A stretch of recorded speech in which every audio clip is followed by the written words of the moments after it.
Sit down, because what you are about to hear is the most terrifying sentence spoken by any American official since the Cold War. And it was not said in a classified briefing room. It was not whispered between intelligence officers behind closed doors. It was said out loud, on live television, on Fox News, by the man Donald Trump personally sent to negotiate with Iran. Steve Witkoff looked into the camera and said this: "In the first meeting, both Iranian negotiators told us directly, with no shame, that they controlled 460 kilograms of 60% enriched uranium, and they are aware that could make 11 nuclear bombs. They were proud. They had evaded all oversight protocols to get there, and there is almost no way to stop them because they manufacture their own centrifuges and have an endless supply. 11 nuclear bombs. Proud. No shame, an endless supply of centrifuges? That is what America walked into when it sent its envoys to Geneva. That is what was sitting on the other side of the negotiating table before the first bomb of Operation Epic Fury ever fell. And what happened to that uranium after the bombs started falling is the most dangerous unanswered question in the world right now. Welcome.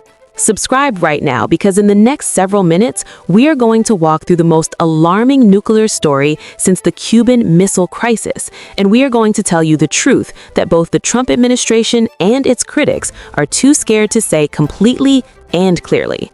Let's go. Let's start with what we know for certain.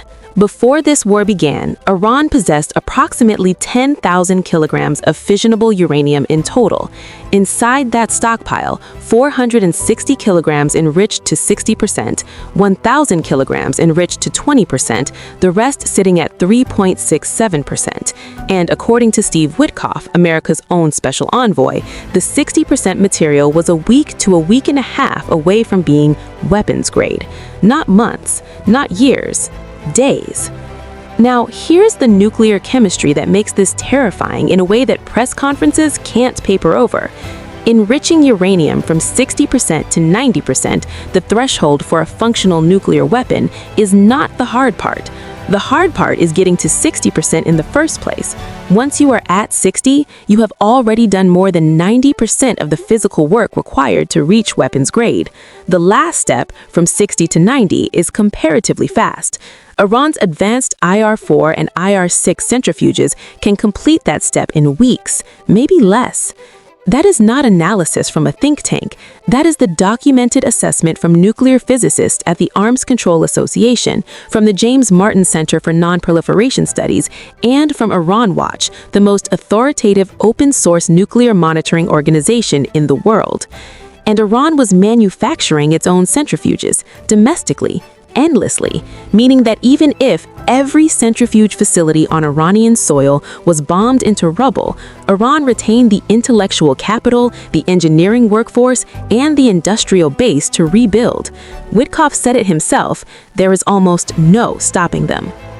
Now, here's the question that is keeping American intelligence officials awake at night, the question that the administration has no answer to, the question that nobody at any press conference has been able to address with a straight answer. Where is the uranium right now? The United States bombed Natanz again. The IAEA confirmed on March 3rd that the entrance buildings of Natanz's underground fuel enrichment plant were significantly damaged, making the facility inaccessible. But here's the critical detail inside that statement. The IAEA said the entrance buildings were damaged, not the underground enrichment plant itself, which was, in the IAEA's own words, severely damaged in the June conflict. Damaged, not destroyed. Damaged entrance buildings do not mean the uranium stored inside has been destroyed. It means the uranium may be sitting there, underground, in sealed canisters of uranium hexafluoride, gas, in a facility that is now inaccessible from the surface. Inaccessible to inspectors, inaccessible to the IAEA, inaccessible to American intelligence, trying to verify what happened to 460 kilograms of 60% enriched uranium in the middle of a war. And then comes the detail that transforms this from alarming to potentially catastrophic. According to the Institute for International Political Studies in Milan, sources inside Tehran reported that in October 2025, Supreme Leader Ali Khamenei, the man America killed on February 28th, had personally authorized the development of miniaturized nuclear warheads for ballistic missiles. This authorization was issued secretly, in direct contradiction to Iran's public denials of any weapons program, and it was circulated with accounts suggesting the existence of an ultra-secret enrichment program at a covert site the IAEA has never been given access to. A secret enrichment site, unknown to inspectors, unknown to the public, potentially unknown to the American intelligence community, potentially operating right now, today, while the bombs are falling on the facilities everyone knows about. This is the nightmare scenario that nuclear non-proliferation experts have been warning about for 15 years, not the facilities on the satellite images, the facilities that are not on the satellite images. And now, the most damning contradiction at the center of this entire war. Trump said last June that Operation Midnight Hammer completely and totally obliterated Iran's key uranium enrichment sites. He said it was permanent. He said the threat was gone forever. And then his own special envoy sat down with Iranian negotiators in Geneva in February 2026 and was told directly, with pride, that Iran had 460 kilograms of 60% enriched uranium and knew it could make 11 nuclear bombs. Both of those things cannot be true simultaneously.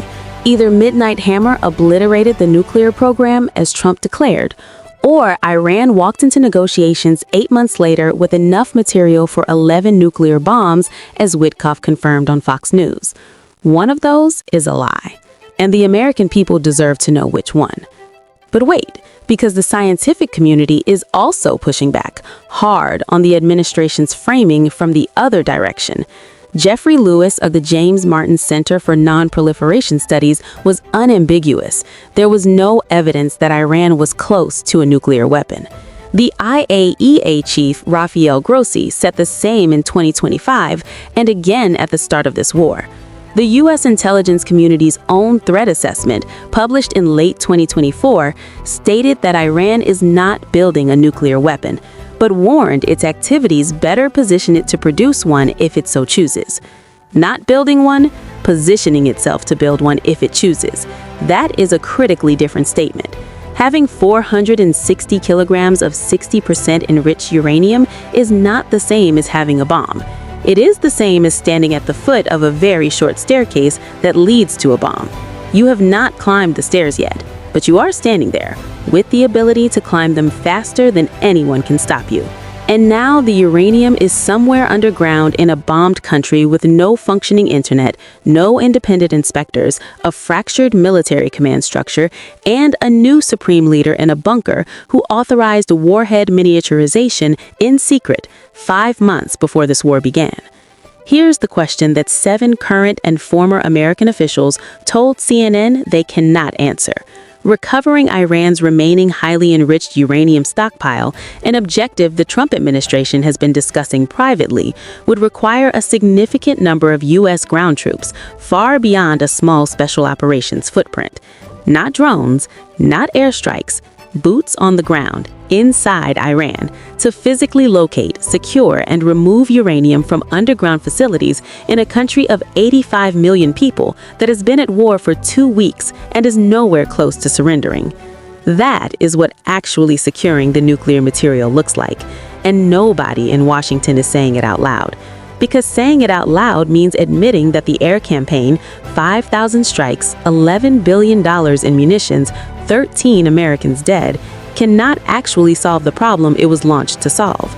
The uranium is still there, somewhere, and the only way to know for certain where it is and secure it is to send in ground forces that no one in this administration and no one in the American public has any appetite for. This is the trap inside the trap. Trump launched a war to stop Iran from building nuclear bombs. His own special envoy confirmed Iran had enough material for 11. The bombs may have destroyed the enrichment facilities, but not the enriched material. The material is underground, in a location the IAEA cannot access. Securing it requires ground troops nobody wants to send. And Iran's new supreme leader secretly authorized warhead miniaturization before the first bomb fell, at a covert site the world may not know about. The terrifying truth about Iran's 460 kilograms of uranium is not that it will become a bomb tomorrow. The scientists are clear about that. The terrifying truth is that America launched the most expensive, most deadly military operation of this decade to prevent exactly that outcome. And right now, 15 days later, with the bomb still falling and the strait still closed and the death toll still climbing, nobody in Washington can tell you with certainty where that uranium is, who controls it, and whether the war that was supposed to solve the nuclear problem has made it better or worse. 11 bombs worth of material, a week from weapons grade, a covert site the IAEA never saw, and a question that 5,000 American airstrikes still haven't answered. Drop everything you are thinking in the comments right now. Do you think this war actually made the nuclear threat safer or more dangerous? Subscribe to this channel immediately. Share this video with everyone who needs to understand what is really at stake. We will see you in the next one.